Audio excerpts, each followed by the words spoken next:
Yeah.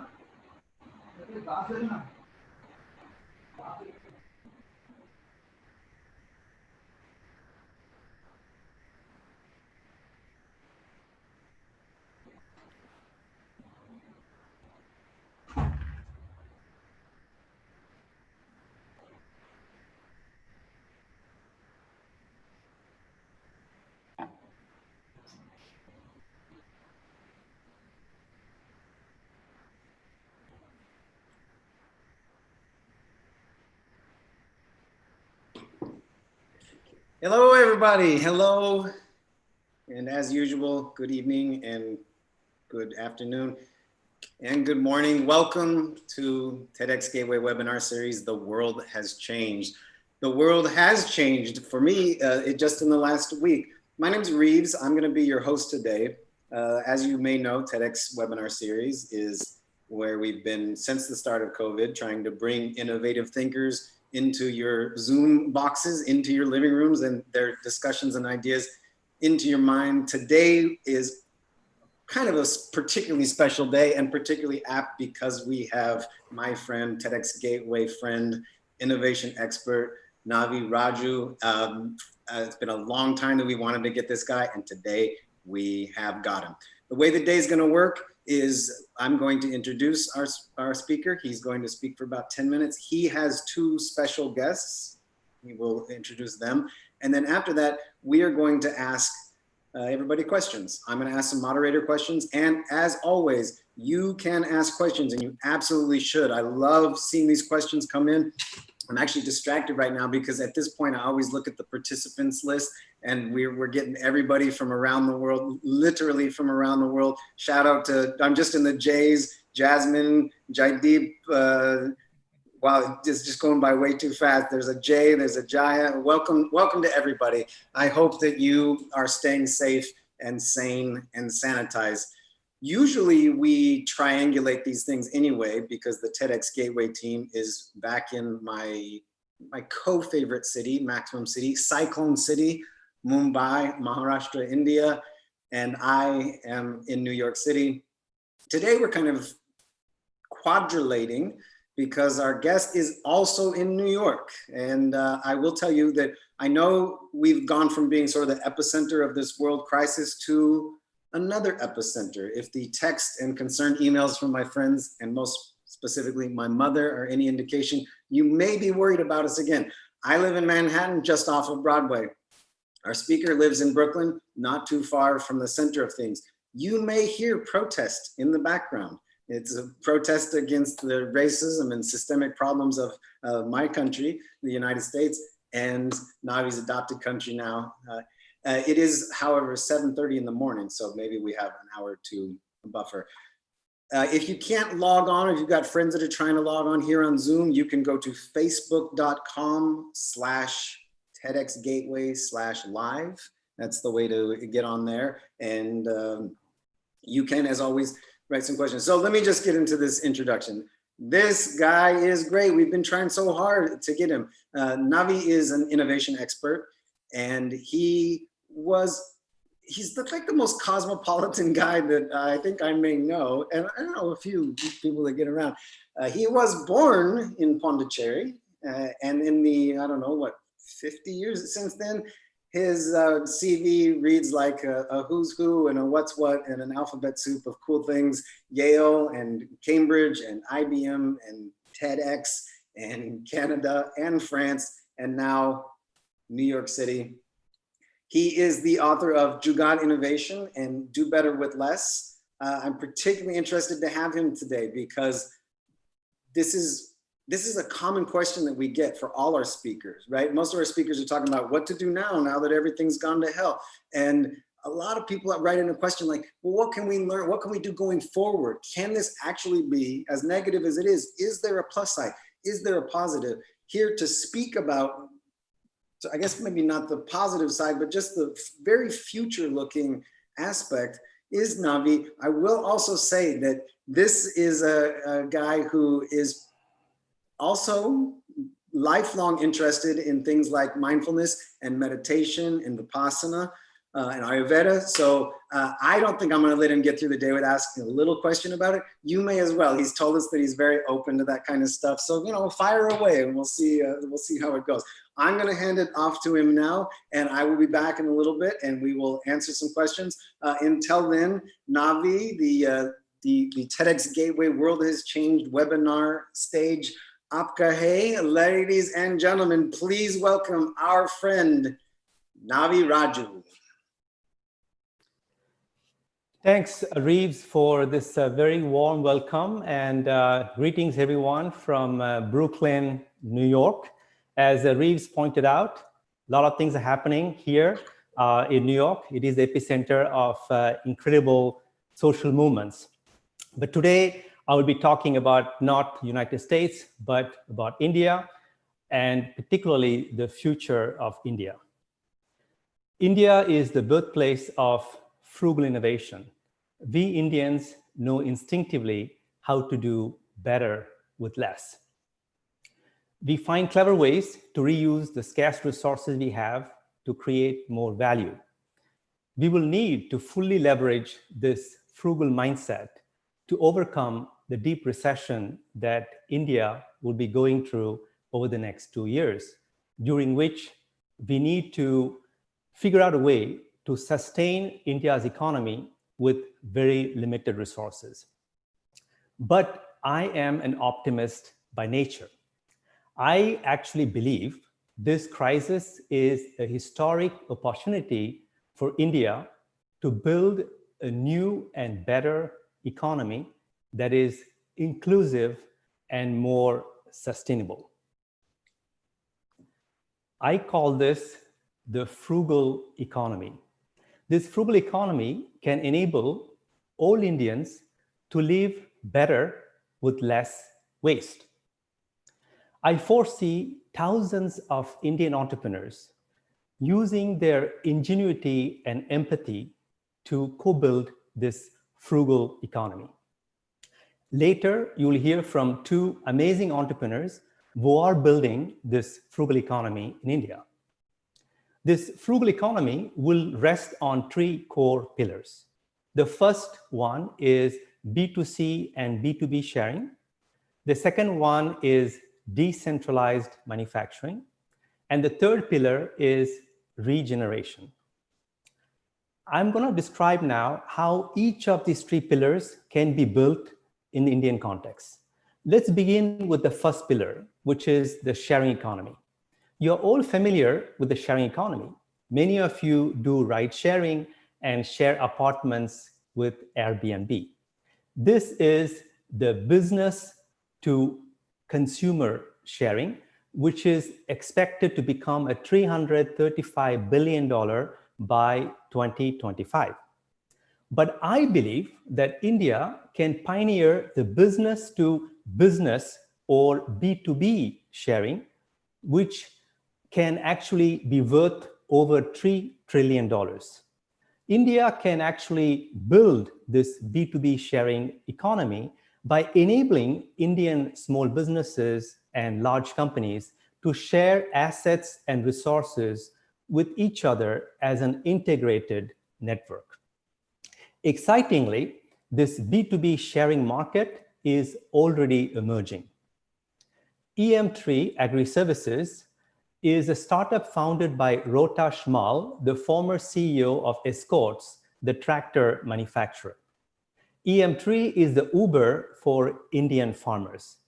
It makes farming equipment and agricultural services available on demand to Indian farmers on an affordable pay-as-you-go basis. This frugal service can enable millions of Indian farmers to produce better with less and earn more. Likewise, the Indian healthcare system, which is seriously underdeveloped, as we saw during the COVID crisis, can benefit from a B2B sharing platform like Flow2, which enables hundreds of hospitals in the Netherlands to share their assets and resources with each other as an integrated network. So for instance, if a hospital cannot do an MRI scan for a patient, they can use this platform to identify a clinic with free capacity and quickly dispatch the patient to that clinic. So this is the first pillar, which is the sharing economy. Let's talk about the second pillar, which is decentralized manufacturing. Europe, America, and China achieved great economic growth by scaling up manufacturing in big factories. But today we know that this mass production model has seriously damaged our environment.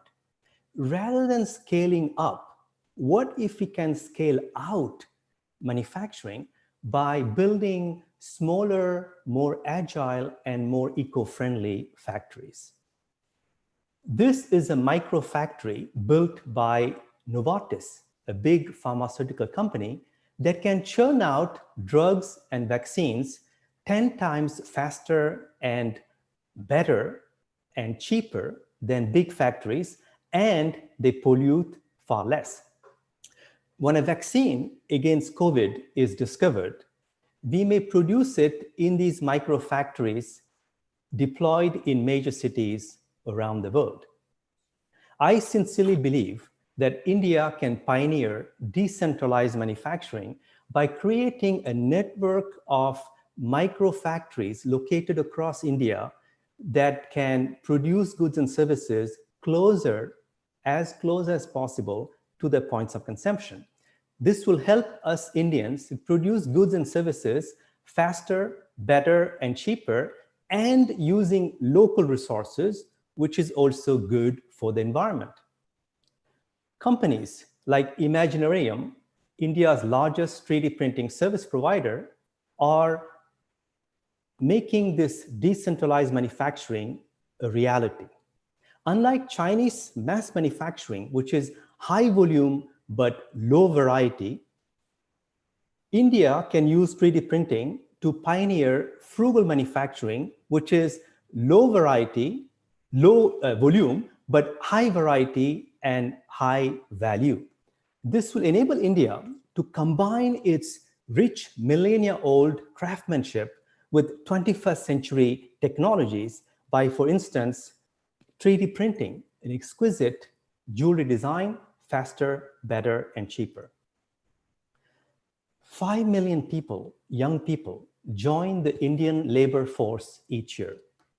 Rather than treat them as job seekers, we need to empower them to become job makers.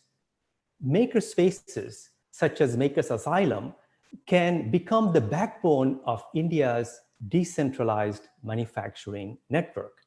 These maker spaces can train young Indians in the 21st century skills like digital fabrication that will empower them to launch hardware startups that can gainfully employ other young Indians.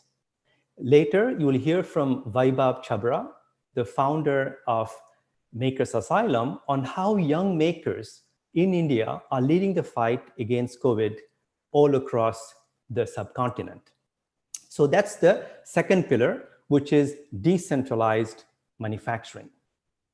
Let's talk about the third and final pillar, which is regeneration.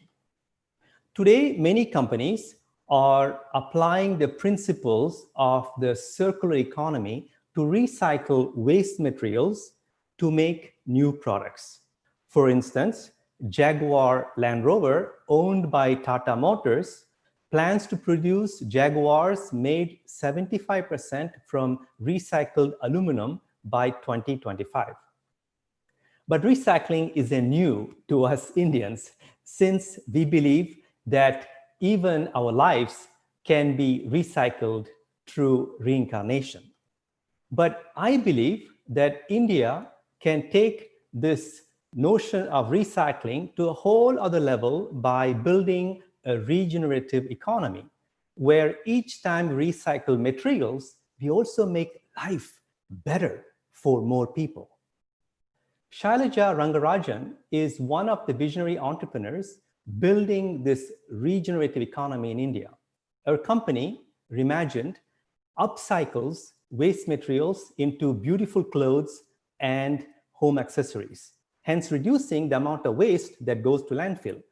But what I love about Reimagine's unique business model is that it gainfully employs underprivileged women to design and craft beautiful products from waste. In doing so, our company not only regenerates the environment, but also regenerates the society by ensuring that we don't waste human talent, the most precious of all resources. Let me summarize what we covered so far. The United Nations has identified 17 Sustainable Development Goals, so SDGs, that all nations must achieve by 2030 to create an inclusive, healthy, and sustainable world. Here is a mind-boggling fact. Up to 50% of the global progress towards these SDGs in the next decade is expected to come from India and India alone. As explained in my recent book, Do Better with Less, this means that only if India is sustainable, the world will be sustainable. This is a historic opportunity and a huge responsibility for all of us Indians, and we should not squander it. But what makes me hopeful is that thousands of Indian entrepreneurs are rising to the challenge and are already building this inclusive and sustainable economy that I call the frugal economy. And I'm thrilled to introduce you to two such amazing entrepreneurs who are building this amazing, incredible frugal economy in India. First, we have Vaibhav Chhabra, who is the founder of Makers Asylum. And then you will hear from Prashant Warrier, who is the co-founder of Qure.ai. So at this point, I want to invite Vaibhav to join us. And hello, Vaibhav. Tell us more about the amazing work you are doing at Makers Asylum. Thank you, Navi. It's wonderful to be here. Thank you, TEDxGateway. Real quick, so I'm here at Makers Asylum in Mumbai right now. And Makers Asylum is a makerspace where a lot of different people like artists, designers, entrepreneurs come to the space and use the different tools at the space on a regular day to make things that matter to them. We have a lot of courses and programs where kids, adults come and learn over here on a regular day. But since the lockdown started, when the nationwide lockdown started on the 23rd of March, we all decided that we're going to quarantine ourselves inside Makers Asylum instead of going back home so that we could continue making. And that's when we came up with the idea of starting to make face shields. And those are some of the earlier prototypes that you can see on the wall. And we started prototyping them within the lab, making them and sharing them on social media. What we did not know, however, is how big the shortage really was when it came to the PPEs and especially face shields. When doctors from social media started reaching out to us asking for these shields, we realized that we need to start making them. So we made our first bunch at Makers Asylum, and we went back and forth with the doctors, went to their houses at night, got some feedback, came back over to the lab, prototype newer ones with everything that we have inside the lab, went back and forth. And within the week, we were able to make the first batch of 500 face shields and send to Bangalore to Baptist Hospital. When we did that, what we realized is how badly choked the logistics system and everything was at this time. I'm talking, this is the first week of the nationwide lockdown that came up, that started in India. So everything from vendors, local stores, the logistics, the factories, everything was shut. So there was no way to easily move in the city or to be able to find any materials to be able to make stuff. So we had to use the help of the local police, ambulances. We literally had ambulances coming, helping us transport the shields from one place to another, and the local police helping us transport stuff from one place to another. And that's how we were able to do the first bit. So what we did after that is that we open sourced the designs, we put them up online, and we asked local labs and makers in other cities all across India to join forces with us to start making these shields locally using locally available resources to help shorten this gap when it came to the healthcare workers, because the healthcare workers required these basic PPEs then and at that moment. And the only way we could do that is that if we were producing locally in all the cities and villages and towns and not centrally and transporting them across. So in the first, so we were able to make the first 100,000 face shields as a collective in 15 days. And then the next 100,000 face shields came in less than 7 days. And then the total 1 million face shields that we made as the initiative came within 49 days. And towards the end, just to give you a reference, we were cracking over 100,000 face shields a day. So we were able to go from 0 to making these many shields within 49 days. And the way we did that is that towards the end of the initiative, we had 42 cities, villages, and towns that were part of this initiative that were joined the forces to start making these shields across India. From Jammu and Kashmir to Guwahati, to Nanded, to Jaipur, to Delhi, to Mumbai, all these cities were working towards being the first line of defense when it came to the healthcare workers to provide them the basic shields that they required by manufacturing locally. Another very important point was that all of these cities, while they were making these shields, were completely self-sustainable. What I mean by that is there was no grant or no central body that was funding them. Each and every lab was able to generate enough revenue to be able to do this. And the way we did that was with the help of crowdfunding campaigns and by selling the shield at cost to the people who could afford it, so that we were able to become self-sustainable as an ecosystem as we grew, not reliant on one specific body to be able to sustain. Now, however, if you look at it, all the labs are making much more than just these face shields. By the way, these are the M19 face shields now, how they look. And now every other lab is making a lot of things. For example, Makers Asylum is not only making adult shields, we're making baby shields, we're making PAPRs. So a PAPR is a powered air respirator that sort of is able to provide doctors with purified air directly to their mouths. So they're always breathing fresh air and filtered air. But most importantly, before I end, I just wanted to point out something, that all of this was possible because of the 300 very, very strong makers and volunteers that got together to make this happen. The humans that got together, none of these people knew each other before, by the way. Nor did these guys know each other. None of these guys knew how to manufacture before. None of these guys knew how to make shields before. We just dove right in because of the fact that the healthcare system needed it and we had to make them. And these people had like different backgrounds. I'm talking, there were filmmakers, there are actually neuropsychologists, doctors, media personnel, analysts, family members. The youngest member of the M19 collective was 12 years old, just to give you a reference. And they took all the risks that they had to, stayed away from their families and made these shields inside their labs to be able to make this happen. So thank you very much. That's me. Thanks, Vaibhav. That was amazingly inspiring. And we are going to stay on the topic of healthcare and transition to Prashant Warrier, co-founder of Qure.ai. So Prashant, welcome. Tell us about Qure.ai and how you are leading the fight against COVID-19 and also pioneering frugal healthcare in India and abroad. Thank you, Navi. Thanks for this opportunity, TEDxGateway. A great, inspiring talk, Vaibhav. And I will launch into a small presentation to share more about what we have been doing on COVID-19. I will talk about what my background. I'm a data scientist by training, and I've been doing data science for about 20 years now. And back when data science was not that popular. And for the last 4 years, I've been running Qure.ai, which is using AI to interpret radiology images. So we are providing radiology assistance in areas where there are no radiologists. I mean, in places like India, I mean, rural parts of India, Malawi, in Philippines, Vietnam, Indonesia, and so on. So we are in a lot of locations around the world right now. And we have been innovating solutions in the healthcare AI space. And in my mind, I mean, as I'm talking about COVID, I think, I mean, frugal innovation or jugaad, I think there are two parts to it in my mind. One is to innovate rapidly and build solutions and get them to market very quickly. And second is to reuse existing solutions, reuse, as Navi mentioned, reuse products, right? So I'll talk about how we have been doing that in the context of COVID. I mean, about end of February, I mean, we realized that COVID is going to have a big impact on all of our lives. We heard about all the stories coming out of China, starting to come out of Europe, Italy, and so on.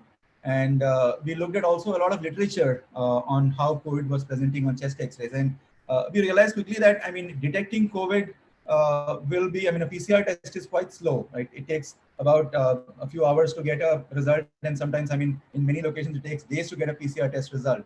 And we realized that X-ray or some other modality, some other way to test quickly has to come through. And so we started working on X-ray based solutions for COVID-19.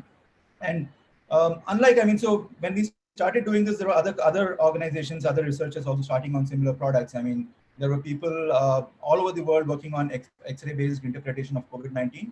But all of them were starting from scratch because they were trying to train a model to detect COVID-19, an AI model to detect COVID-19 on X-rays. And that typically takes a lot of data, right? And for us, we already had a tested, validated commercial AI solution to interpret chest X-rays, which is called QXR, if you see on the left side of the screen. This is a data set trained on 2.53 million scans, detect all kinds of abnormalities. Results can be processed in seconds, and hardware agnostic and so on, right? So we said, can we take this solution and can we apply it to COVID-19, right? And we spoke to radiologists around the world. We figured out that COVID presents itself in certain formats. I mean, it looks, it shows up on an X-ray as certain patterns. For example, a bilateral opacity, peripheral distribution, and so on. And we started building something on top of our existing X-ray solution, which could detect COVID. And in 2 weeks, actually, we released that solution. And in 4 weeks, we got the CE certification, which is the certification which allows us to sell it in Europe and many other parts of the world. And this was something that we deployed, we quickly repurposed, quickly reused. And one of the things we also had to do here was a lot of, when we started working with government hospitals in India, we realized that a lot of those hospitals do not have actually digital X-rays to process using AI. You need digital X-rays.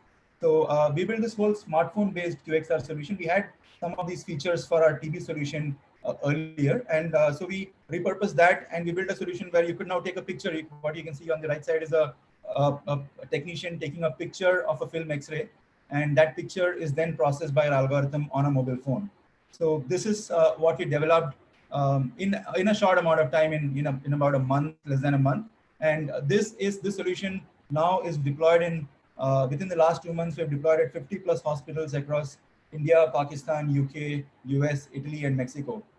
And I also want to talk about one more solution that we worked on. So we at the end of Feb, I mean, we realized that as people are going to be self-isolated, quarantined, in lockdown, you don't want people to go into the hospital because hospitals are going to be overloaded, right? So you want to figure out a way to triage people who need to come into the hospital, who need to come in for a test, who need to come in for to get hospital admission, and you need to do that while they are remote. So that is when we built out this solution called QScout, which has got a patient EMR system, so where you can register patients, register all their contacts. So if there is a COVID-19 patient, you can register that patient and all their contacts. And then you can actually, I mean, we built this whole chatbot, I mean, a WhatsApp-based chatbot, NLP-enabled chatbot, which was built in a month. And it will basically reach out to an at-risk contact who's at home, telling them that you have been in touch with so-and-so who's now diagnosed with COVID-19. And do you have any of these symptoms? Do you have any of these risk conditions? And it can continue doing that automatically multiple times a day. And so you are at home, I mean, a person is at home, but they are being monitored daily. You're figuring out if their fever is increasing, whether they are getting symptoms of COVID-19. And all of this enables an organization like a Ministry of Health to figure out when somebody should come into the hospital for a COVID-19 test, or when they should come in to get admitted because they have got a serious breathing disorder or fever or cough. Right? And this, again, I mean, within a month, we deployed it in Tarasut Plus, which is the Arogya Setu equivalent of Oman. So this is an app released by the Ministry of Health Oman.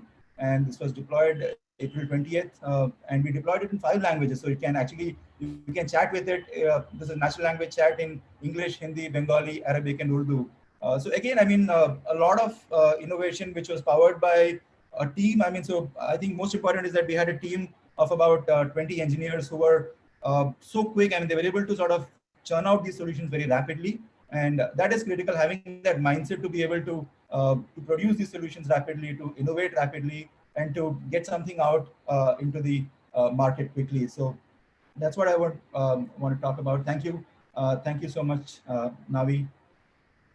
Thanks, Prashant. Thank you so much, Prashant. That was super inspiring, and particularly the speed at which you develop the solutions is mind-boggling. Rives, back to you.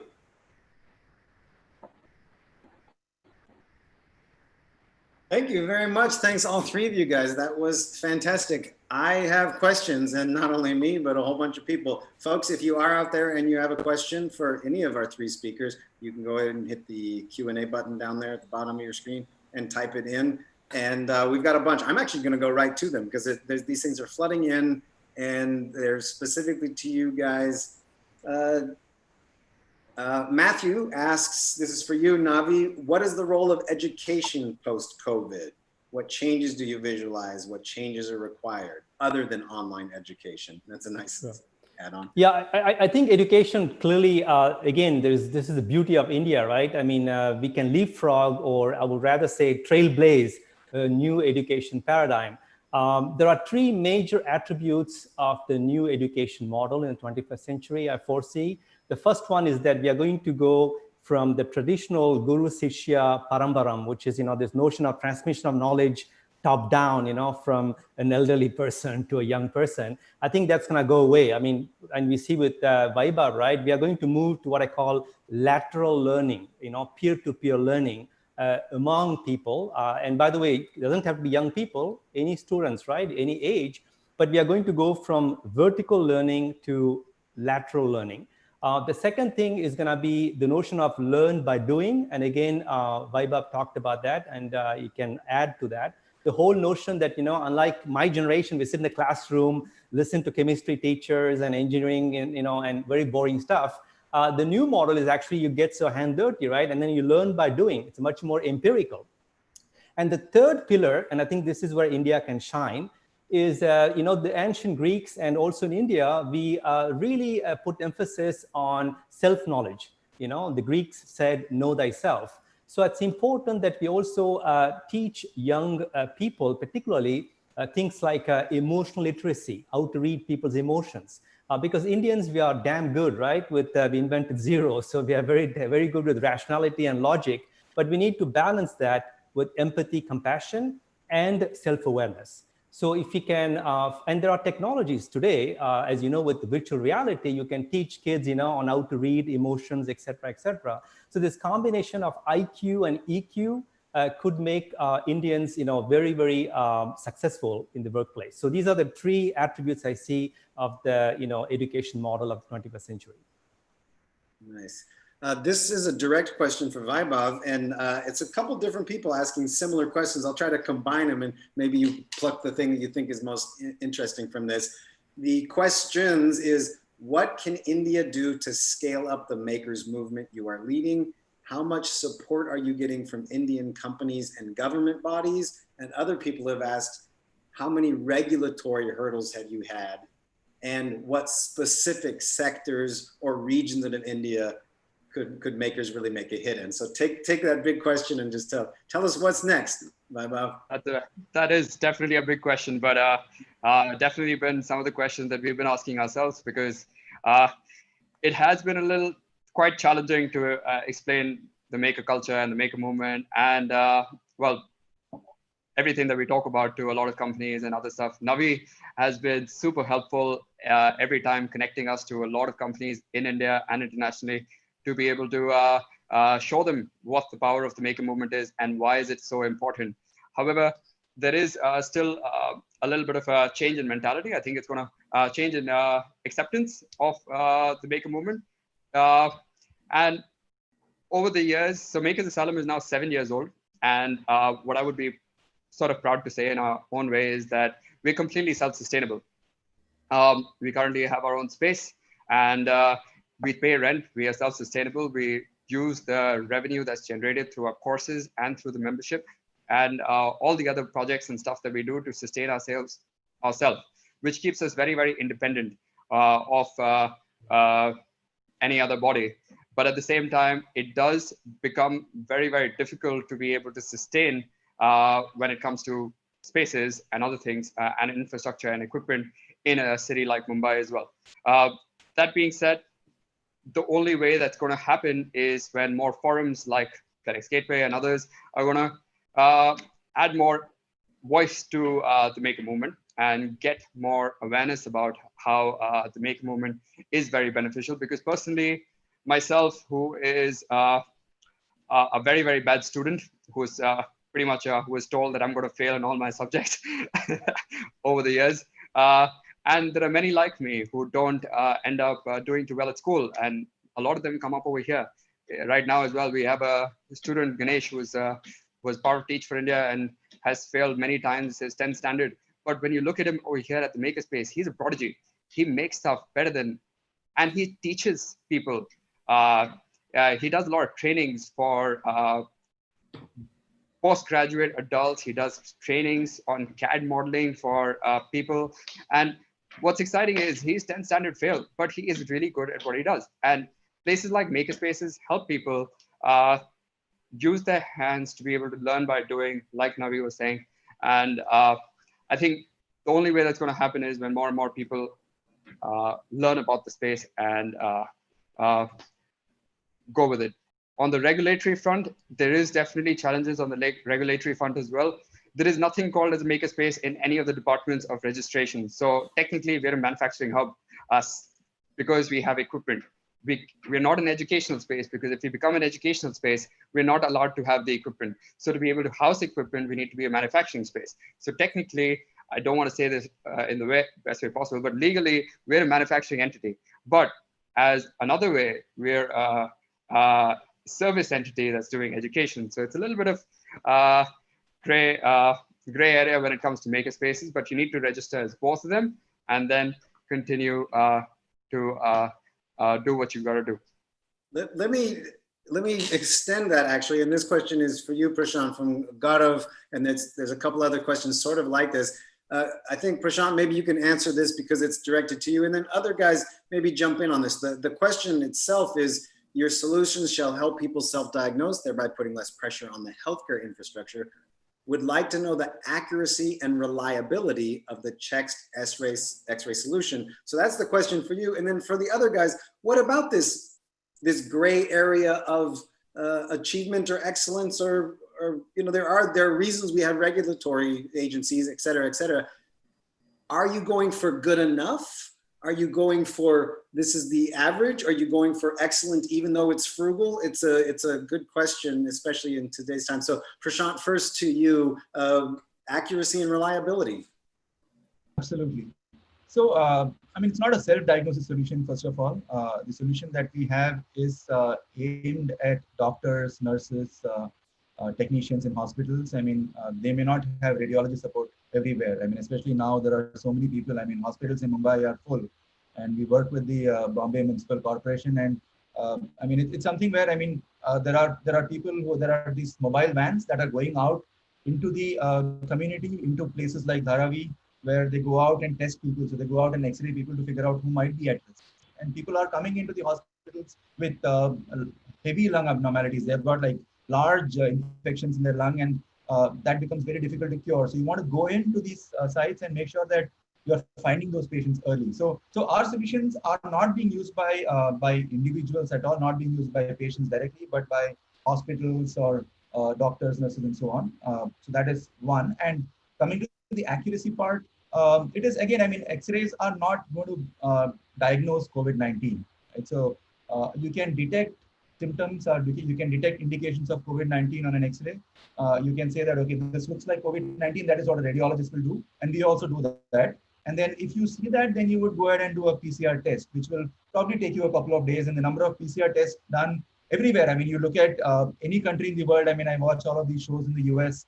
They all talk about lack of testing in the US, right? And that is true for India. That is true for a lot of developed countries as well. So, I mean, testing is always a problem. So the idea is that you basically have a X-ray based triage to figure out who needs to be tested. And especially people who are asymptomatic, I mean, rather than testing them, you might want to do an X-ray to make sure that people who need testing are tested. So that is how we are using the X-ray based solution. In terms of accuracy, again, I've not answered the question that you asked.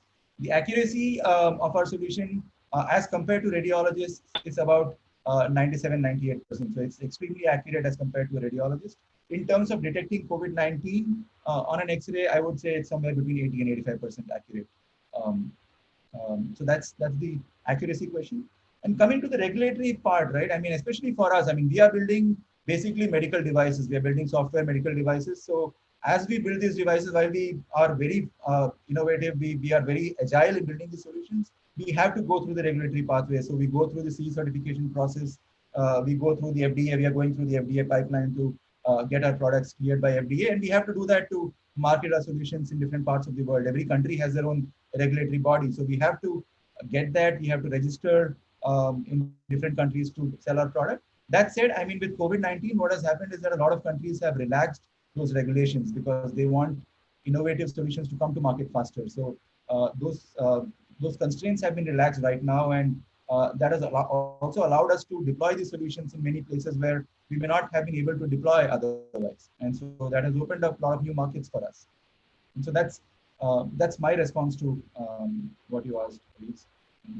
And gentlemen, Vaibhav and Navi, any comments on that? On what's good enough, or do you hurt yourself if you rush something, or is it better? I think what Prashant said, I think it's important that remind people that a couple of things happened, right? I think COVID was a wake-up call for all regulatory bodies, and I've been saying that for so long, and it was almost funny to see that become a reality. Is that during a crisis, right? There's an expression that says perfection is the enemy of good, right? So when you have this perfectionist way of coming up with regulations and people are dying, right? So that doesn't make sense.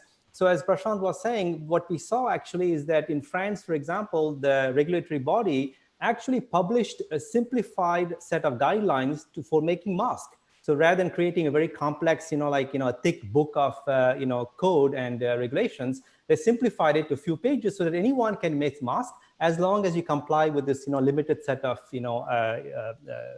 regulations. And the second point, which I have to remind, is that the problem with regulatory environment is that innovation happens so quickly. The entrepreneurs like Vaibhav and Prashant are ahead of the curve, right? So that means that they have to first come up with the invention, then go apply for the approval. But the new model should be, why don't we engage regulatory bodies, right, as a partner to co-create a solution? A case in point is these micro factories I talked about that are being built to make drugs. It uses a process called continuous manufacturing developed at MIT. And what's amazing is that it began 12 years ago, and the FDA was involved from the get-go. So in other words, the FDA realized that this invention could be very good for quality control in terms of traceability. So they became a partner in the innovation process. So that means that by the time this microfactory model was fully developed, it was already pre-approved. So they can hit the market very quickly. So that's the mindset. And this is again where India can, leapfrog the West by thinking like, well, we need regulatory environment that is not to stifle innovation, but actually promote innovation by working hand in hand with the innovators to figure out how we can co-create solutions that can actually, let's say, for example, achieve the 17 SDGs, right? And then you can figure out a way to fast track some of the, solutions, especially, whether the solutions are for essential needs like, agriculture or healthcare kind of thing, or these are solutions that are urgently required because there is a crisis in the society. Nice. Do we have time to add a comment? Yeah, are you fighting the enemy of perfection in your daily work there, or? Yes, we are actually. So thank you. Navi actually gladly pointed that out, that it's very important to work together because yes, we have been working a little faster and faster and faster to be able to develop like you can see, we went through 21 iterations of the product before we had at multiple stages, we were just improving our product every time. But we were working with doctors straight out and getting information. We were working with the regulatory authorities. We were trying to work with the regulatory authorities, but it was really hard to get a hold of them. And when I say that, all the testing labs in India were shut because of the lockdown. So that meant that you can't have any testing done. That was regarding the face shields. Then finally, we figured out that there are no tests to be done for the face shields in India because India never made face shields. They never had a test for it. Then after that, we learned that, the certification body is actually CE, and then we need to get a CE mark. Then after that, we figured out the fact that there are hundreds and hundreds and hundreds of consultants in India who provide you fake CE marks. So how do you understand what is a real one and what is a fake one? So people were selling us CE marks for 9,000 rupees without any lab certification. That meant that without actually testing the device, they were giving me a CE mark within 4 days for $150. And they all claimed it to be legit.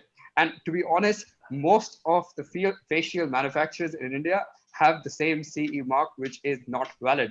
So we did not want to go for that. And then we finally realized that you don't really need a CE mark to be able to sell them in India. That's what the highest standards, the DRDO and everyone told us eventually.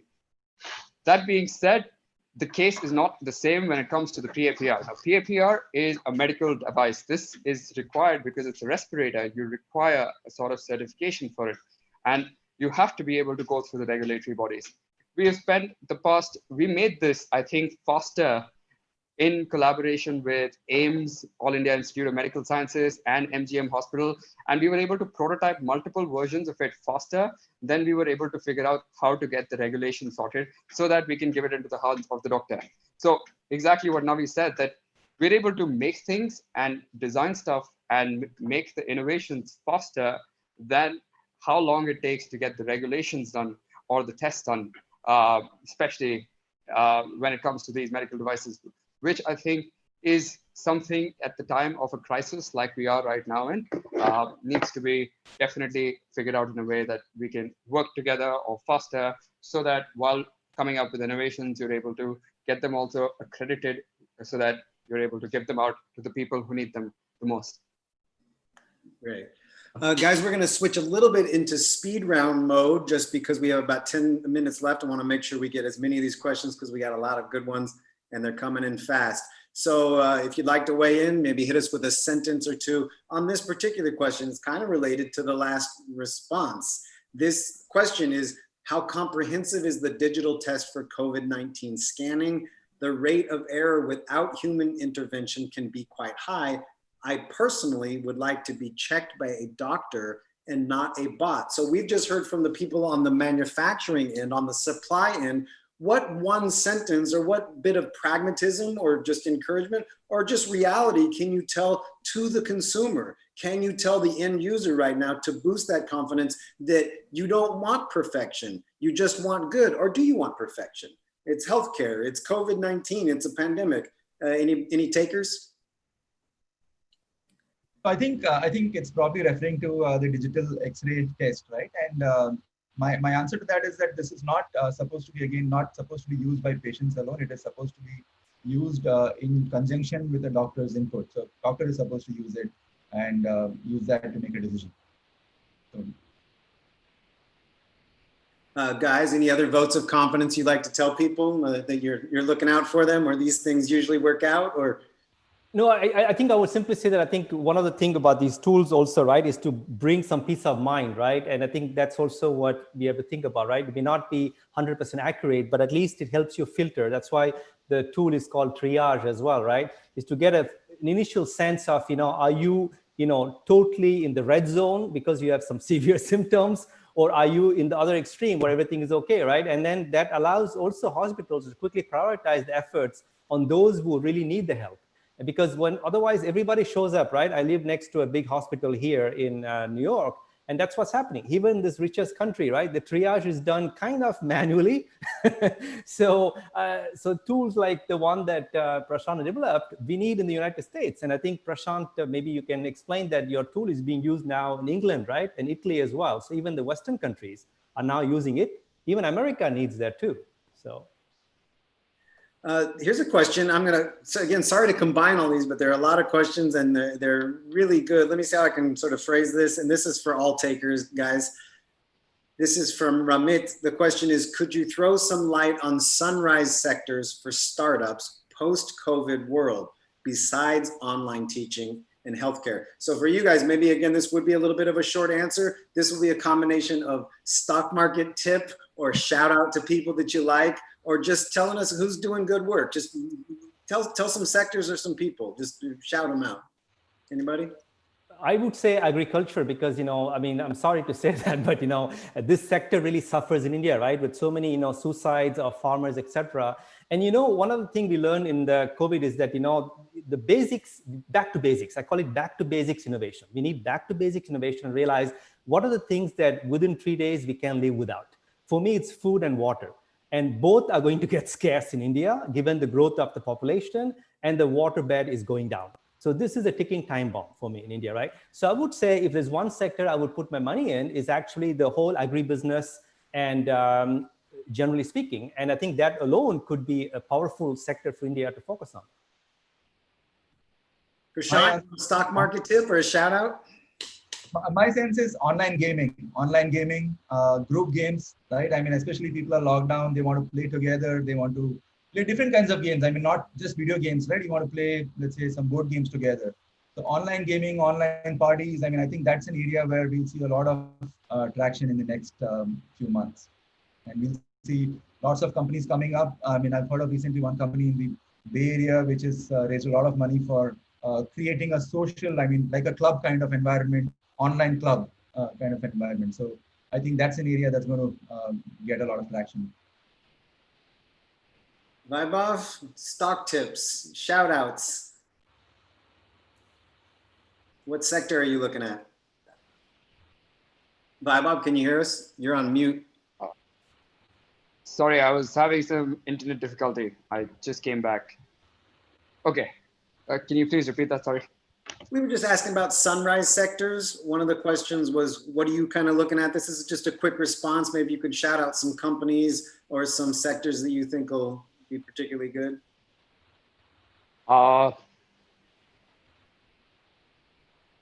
Sorry, I was a little off. So I'm going to pass this question. I'm really sorry.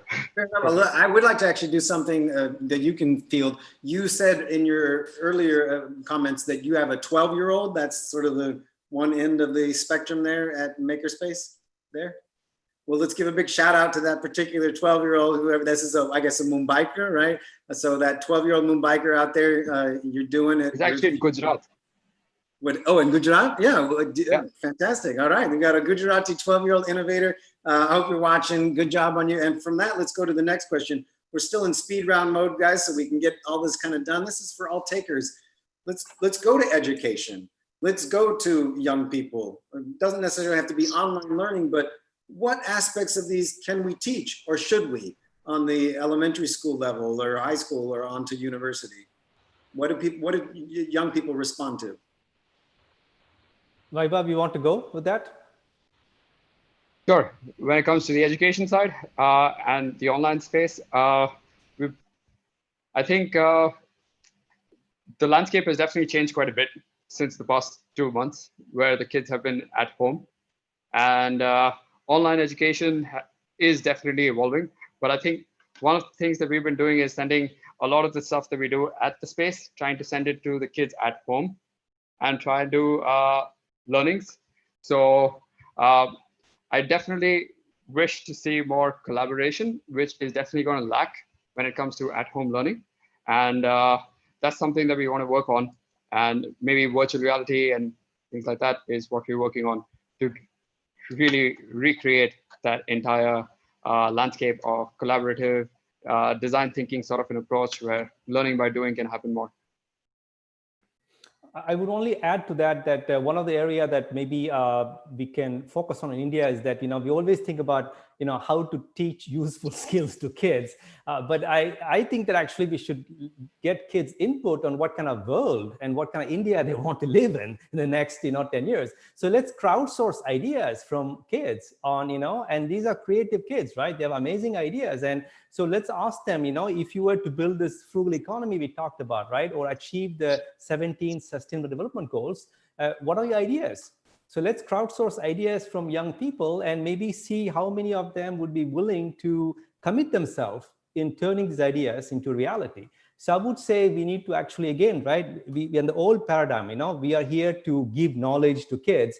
I think we should, do some kind of reverse mentoring now and learn from kids and teach the adults, because I'm 50, right? I mean, the so-called future India, it's going to be built by generation of Vaibhav and, the younger people. the 12-year kid in Gujarat, right? So let's engage them as, the dreamers and the inventors of the future to figure out, what kind of India they want and how we can enable that to become a reality. Very nice. Well, speaking of innovation and making things up as you go along, speaking to you attendees, we've got so many questions and we've got such a great panel today that we're going to try something new. It's a little ad hoc, but we're going to have a backstage session immediately following this. If you go into the Q&A and you ask a question, we will be taking some of those questioners and we will be inviting you to this backstage question. Sorry, all thousands of you listening right now. We won't be able to invite you all, but a select group will have their questions taken, and then you will get a login right after this. You can go in and you can ask the questions yourself. We will be able to see your faces in our Zoom panel, and we're going to give that a try today. So a heads up to you panelists on that. That's going to happen. And you panelists as well, if you have something you particularly like to say, let's do that in the backstage, right? And I got time for one more question. This is a little bit of a speed round as well. You mentioned students, trying to get people on board.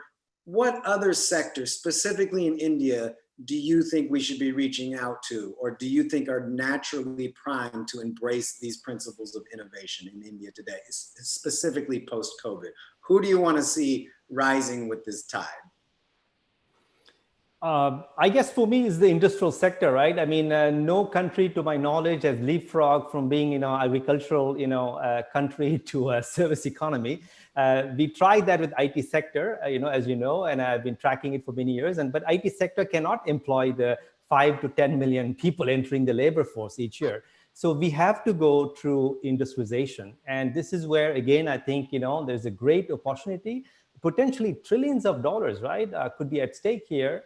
And we shouldn't, follow the same textbook used by China with mass manufacturing. As I said, we can pioneer a new paradigm of industrialization, which is essentially more frugal, more inclusive, and also, and this is something we haven't talked about, right? If you look at the examples we gave so far, this is not about automation, right? It's about actually, humans are involved, embedded in this industrial process, right? And that's what I love about the example that we heard so far, right? Whether it's what Vaibhav is doing, or whether it's, the 3D printing that enables jewelers in India, because the future generation of jewelers, they're not interested in doing manually stuff, right?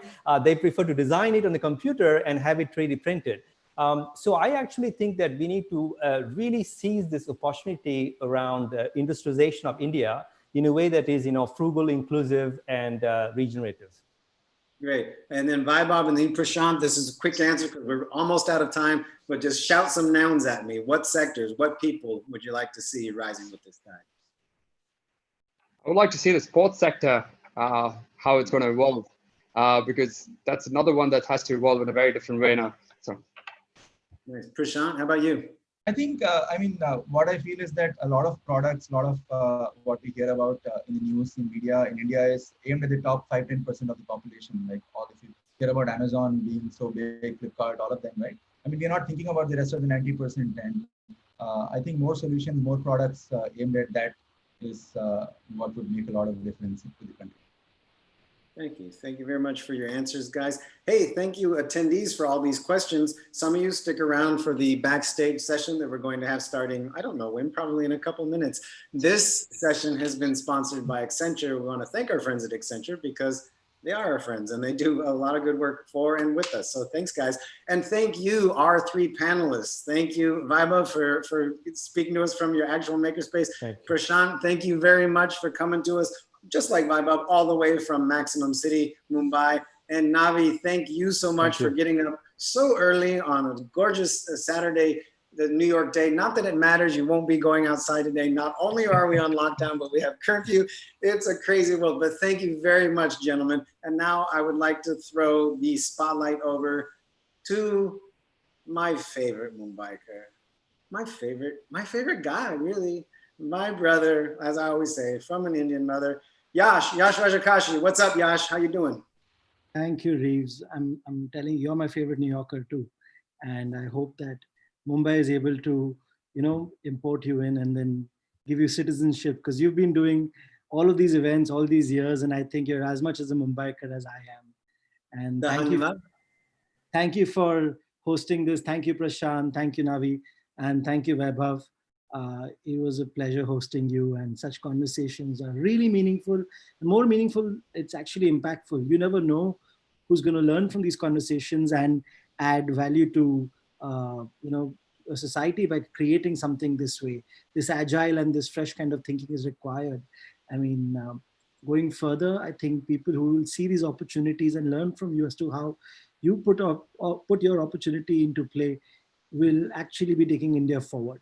It's not just about the organized sector, but it's this sector that needs to come together and create more such agile innovations.